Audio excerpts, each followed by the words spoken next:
안녕하십니까. 혼란한 정치 시사 이슈를 술술 풀어보는 송국근의 혼술 5월 6일 목요일 오후에 인사드립니다. 오늘 김부겸 국무총리 후보자 인사청문회가 국회에서 열렸죠. 내일까지 열립니다.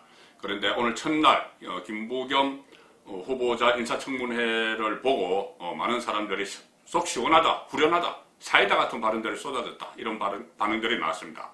자, 문재인 대통령이 지명을 한 국무총리 후보자인데 마치 문재인 정부 참회록을 쓰는 것 같은, 문재인 정부의 잘못된 부분에 대해서 야당 의원들의 추궁에 피해가지 않고 변명하지 않고 문재인 편들지 않고 객관적인 입장에서 오랫동안 정치를 했던 그런 입장에서 본인의 생각을 과감없이 밝혔습니다. 자, 그 덕분에 아마 문자 폭탄도 많이 받을 텐데 어쨌든 오늘 사이다 같은 발언이 쏟아진 김부겸 후보자의 인사청문회였습니다. 국무총리 인사청문회인데 문재인 정부 참여록을 쓰는 것 같았다, 이 느낌을 제가 받았습니다. 여러가지 현안들이 다 질문 속에 포함됐죠. 그 중에서 조국 사태, 또 문자 폭탄 문제, 열성 지지자들의 문자 폭탄 문제, 또 문재인 대통령이 30대 청년을 모욕죄로 직접 고소를 했다가 그것이 고소한 사실이 언론에 의해서 들키니까 어쩔 수 없이 철회를 했죠. 그런 문제에 대해서 따끔한 이야기들을 했고, 또 박범계 법무부 장관 문제, 또 검수완박, 또 여러가지 이 법안 문제, 이재용 사면, 박근혜 이명박 전 대통령 특사, 이런 문제까지 일일이 다 본인의 생각을 과감없이 이야기를 했습니다. 그래서 제가 사이다 발언이 쏟아졌다, 이렇게 말씀을 드리는 겁니다. 조국 사태, 이 조국 사태는 지금 친문, 열성 지지자들이 아주 신주단지 모시듯이 조국을 여전히 그렇게 취급을 하고 있죠. 그런데 조국 사태에 대해서 국무총리가 될 가능성이 높죠.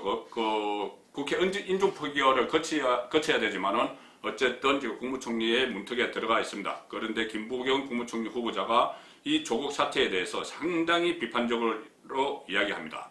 자, 여러가지 것들이 기대에 못 미쳤다. 조국이 여러가지 것들이 기대에 못 미쳤다. 특히 젊은 층에 여러가지 상처를 준 것을 안타깝게 생각한다, 이렇게 이야기합니다. 조수진 국민의힘 의원이 질의한 데 대해서 답변하는 과정에서 나온 이야기입니다. 조국 전 장관에 대한 기대 수준이 있었는데 이를 충족시키지 못했다. 그리고 당의 주요 지지자들을 상대로 메시지를 내야 하기 때문에 저번에 이 전당대회에 나왔을 때는 조국에 대해서 조금 다른 이야기를 했지만 실제로 이 조국에 대해서는 상당히 기대에 못 미쳤고 여러가지로 안타깝다. 그래서 조국에 대한 비판 이야기를 많이 쏟아냈습니다. 그리고 문자 폭탄 이야기, 문자 폭탄에 대해서는 문재인 대통령이 양념이라고 표현을 했죠. 양념이라고 표현을 해서 그것을 최근에 민주당 조홍천 의원이 홀로 이런 식으로 했다가는 나중에 정권 재창출도 못한다, 이런 이야기까지 했지만 이 친문 쪽에서 또 조홍천 엄청난 문자 폭탄을 받고 있습니다. 이 상황에서 좀 두려워서 한 발 뺄 만도 한데 김부겸 후보자는 당당하게 이야기합니다. 제가 지금까지 알고 있는 민주주의적인 방식은 아니다, 이렇게 이야기합니다. 민주주의적인 방식은 아니다. 상당히 조심해서 이야기했지만 열성적인 벌떼 같은 친문 네티즌들에게 엄중히 꾸짖는 그런 뉘앙스를 담고 있습니다. 모욕죄, 문재인 대통령이 국민을 상대로 모욕죄로 고소를 했다가 언론에 들키니 체하를 한 데 대해서도 비판을 합니다. 이 참모들이 대통령께서 폭넓게 보도록 보좌했으면 어땠을까 하는 아쉬움이 있다. 자, 결국은 문재인 대통령이 폭넓게 보지 못했던 말이라는 이야기죠. 민주주의적인 방식은 이것이 문자 폭탄이고, 여기에 대해서 문재인 대통령이 좀 폭넓게 보도록 참모들이 잘 보좌를 했으면 그런 고소 사태까지 일어나지 않았을 것이다. 그런데 어쨌든 문재인 대통령 본인이 폭넓게 보지 못했다, 그 이야기를 하는 겁니다. 자, 박원순 전 서울시장 성추행 피해자에 대해서 그때 당권 도전에 나섰을 때 이런 때 피해 호소인 이렇게 했다가 지적을 받기도 했는데, 오늘은 몇 차례 사과드렸지만 피해자께 다시 한번 사과드린다. 당시 저희 당도 박원순 시장의 갑작스러운 죽음에 대해서 입장 정리를 못했을 상황이었다, 그렇게 했습니다. 그래서 성인지 감수성이 많이 부족하다는 지적을 아프게 받아들인다. 이렇게 넘어갔고, 자, 박범계 이야기가 또 오늘 조수진 의원이 이것도 박범계 이야기를 물었습니다. 국무총리는 국무위원 해임 건의권이 있죠. 해임 건의를 할 수가 있습니다. 자, 이 사람 문제가 많으니 장관에서 사직시켜 주십시오. 이렇게 대통령에게 말할 권한이 있는 것이죠. 자, 박범계는 김호수 임명 제청을 했죠. 김호수 검찰총장 임명 제청을 했고, 특히 뭐 임명 제청이야 그렇다 치고 위에서 청와대에서 임명 제청을 하라고 했겠죠. 뭐 박범계 괜히 알아서 한 것도 아니고 문재인 대통령이 하라고 해서 한 건데, 그 과정에서 그런 이야기를 했습니다. 검찰총장이 대통령의 국정 철학과 상관성 이야기를 했죠. 검찰총장이 어떻게 대통령의 국정 철학에 맞춰서 할 수 있는 건지 상당한 비판이 나왔던 말입니다. 그리고 대통령 말 잘 듣는 총장이 필요하다는 취지의 말을 하면서 김호수를 임명 제청을 했기 때문에 박범계가 국무총리가 되면은 김부겸 국무총리가 해임 건의할 생각이 있느냐 이렇게 이야기했을 때 김부겸은 이렇게 이야기합니다. 다들 국회에서 다들 듣고 있는 데서 방송이 되는 데서 저도 생각이 왜 없겠습니까만, 자, 그것이 박범계가 잘못됐다는 이야기죠. 대통령의 심기를 경호하고 또 대통령의 안위를 위해서 검찰총장을 세워야 된다. 여기에 대해서 저도 생각이 왜 없겠습니까만 아직 후보자 신분입니다. 나중에 되면 국무총리가 되면 할 수 있다는 이야기입니다. 그래서 자꾸 그것을 나에게 답변하라고 말씀하시면 저희가 답변하기 곤란하다. 이렇게 은근히 동의를 하면서 조수진 의원의 말에 동의를 하면서 박범계 해임 건의를 해야 된다는 말에 은근히 동의를 하면서 이것도 넘어갔습니다.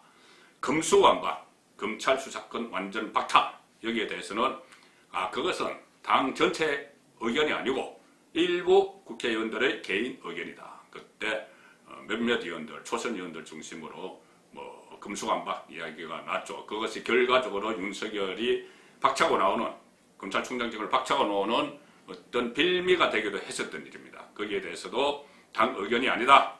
일부 의원들의 개인 의견에 불과하다. 이렇게 일축을 했고, 자, 그 국회, 민주당이 거대 의석을 믿고 임대차법, 또 임대차법을 날치기, 날치기는 아니죠. 강행 처리를 해서 상당히 부작용이 많이 일어나고 있습니다. 공수처법도 일방 처리를 했고, 이런 문제에 대해서도 따끔하게 여건을 질책을 합니다.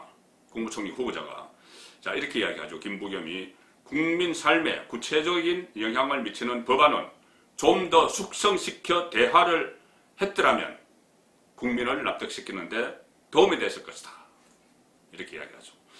자, 이재용 사면 문제, 이재용 삼성 부회장 사면 문제, 여기에 대해서는 또 이 말을 했다가 역풍도 조금 맞고 있는 것 같습니다. 친문 네티즌들로부터.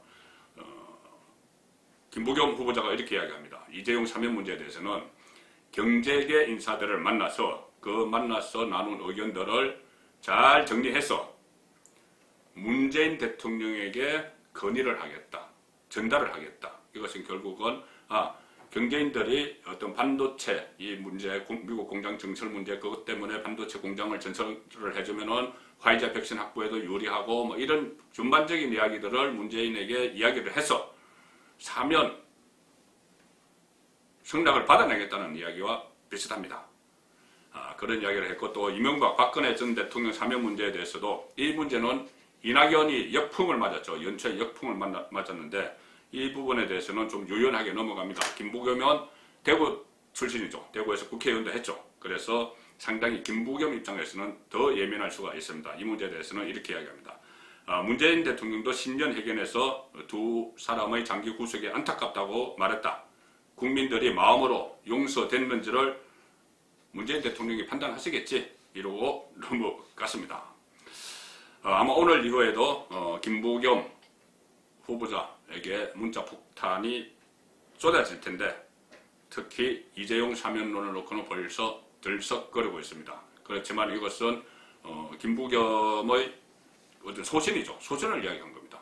어쨌든 앞으로 이 국무총리는 장관들과 달리 지금 5개 부처 장관들 중에서 3명이 문제가 되고 있지만 인준 표결을 안 하니 그냥 문재인 대통령이 밀어붙이면 되죠. 그런데 국무총리는 오늘 내일 인사청문회 하고 나서 표결을 합니다. 표결을 하면 여당이 압도적인 아마 그대로 총리에 취임하겠죠. 그렇게 되면은 앞으로 1년 동안 문재인 정부의 마지막 국무총리가 되는데, 중요한 건 문재인 정권 마지막 국무총리는 차기 대선을 관리를 합니다. 행정적으로 관리를 하죠. 자, 지금 그 민주당에서 이번 대선을 앞두고 가장 우려되는 것이 관건 선거와 금권 선거죠. 금권 선거는 4.15 총선 때 재미를 봤던 그 코로나 포퓰리즘, 긴급재난지원금 살포 이런 것이 지금 우려가 되는 것이고, 선거 때에 맞춰서 그럴 가능성이 높죠.